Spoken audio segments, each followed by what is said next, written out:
Okay, so today I'm talking about a new book I just picked up today. It just came in the mail. I'm really excited. It's called Making Grades Matter by Matt Townsley and Nathan Ware. Really, really incredible professors, educators, and proponents of standards-based grading, which is one of my things that I'm really into.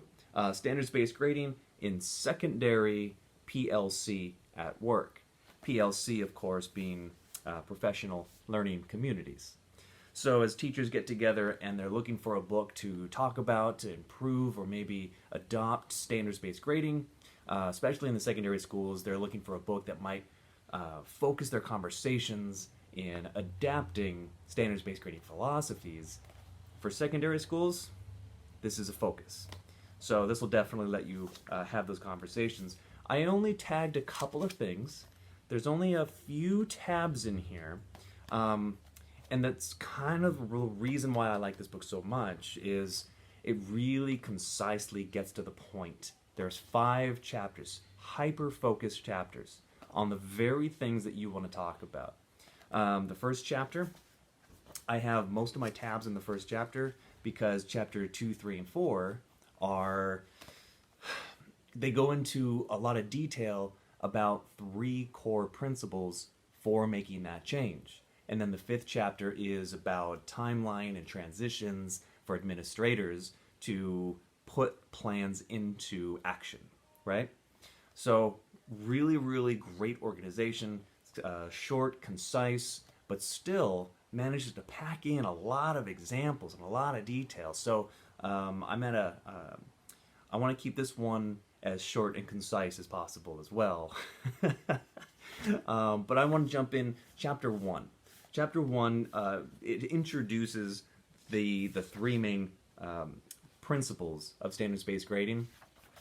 But on the first page, right here on the first page, they say something that really struck me. They say, this quest to maximize teacher collaboration and understand how to best instruct students on the learning standards they need to achieve naturally produces changes to grading policies. So I think that's really, really important. The fact that, in my case, I've seen a lot of schools, I've worked at schools, that have tried to make the change by addressing the report card first. And then, by changing the report card, changing the A, B, C to 4, 3, 2, but still relying on percentages and traditional grading systems, it muddies the water and in their transition to standards-based. And they're saying the combination, the give and take, the symbiotic relationship of grading practices and its influence on instructional approaches, that quest, that search, that understanding, that comes first. I love that. I think it's great that they start with that on the first page of chapter 1. They give an example. The 3 principles. So grades should communicate the first principle, students' current levels of learning based on standards. It's a mouthful, and it's a concept, and that's why they had to put a whole chapter devoted to that one principle, because they give it a lot of detail. They give a brief description of that first principle here, and they use a great example. They tell a story about a mathematics teacher, and I'd like to share that if I may, that asks a student in their class, who are also involved in band, to share feedback they received from their band instructor. And it's probably no surprise, the idea that a band instructor gives very specific feedback, and the math teacher reflects on how they may be giving feedback that's more points-based or percentage-based. So that comparison in this introduction, it's appropriate. But as a musician, I have an opinion about comparing math and music and basically any academics to music. Because music, and I even wrote down to make sure I don't forget, that music is a performance-driven discipline. Practice is what turns talent into greatness. That is a belief. It is instilled in you at a very young age as you start to learn music, that the moment you play something and you hear something isn't right, you know immediately. Like, you know what it's supposed to sound like because you can hear something, try to play it, doesn't sound like that, you know something's wrong. Math isn't the same.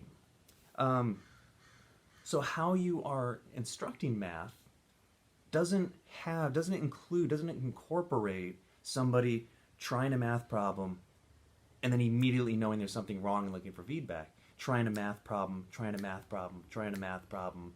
And if you practice a math problem wrong too many times, yes, you're practicing that mistake, but unlike music, music has a muscle memory that if you practice the wrong thing too many times, it's painstaking to unlearn the muscle memory, not just the knowledge of what notes to play.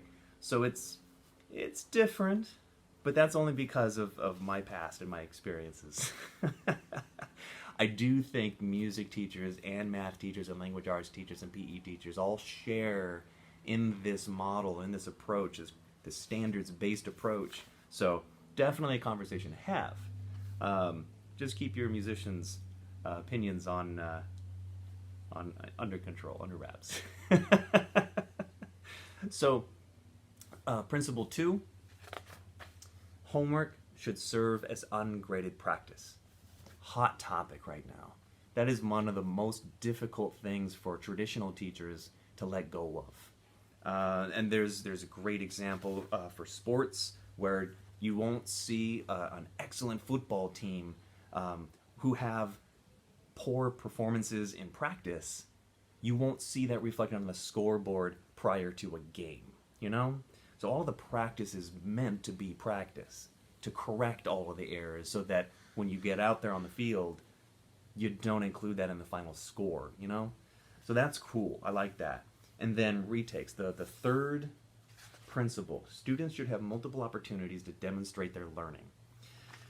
I love this statement they include. And again, chapter 1 is just an introduction to these 3 principles. It gets into a lot of detail that I don't think I'm going to have time to get into, but all the more reason to buy this book. This statement under this 3rd principle, listen to this is great. Learning must be the constant and time the variable. And that's interesting. For all of you math buffs out there, you picture a straight line, a linear equation, you know, of time and learning.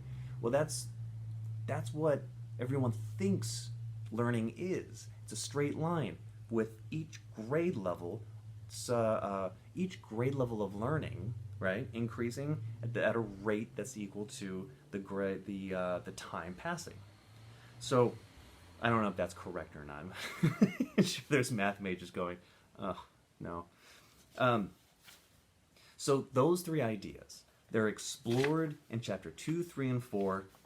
And then at the end, chapter 5 is criteria for implementation, timelines, rubrics, charts and questions, guiding principles, guiding questions, ways to really make sure that you're having focused conversations. These tools are amazing. They're really well thought out.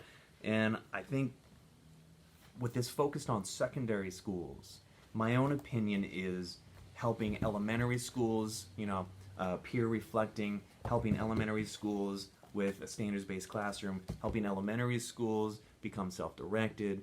My personal opinion is you help the elementary schools and they feed into secondary, but the secondary has to be ready. And I think this focus on secondary school systems, speaking their language, I think is going to do a lot of good to welcome a lot of students that are now seeing the benefit of this approach, the standards-based philosophy. So with that, I'll say go check out Making Grades Matter by Matt Townsley and Nathan Ware. Thanks.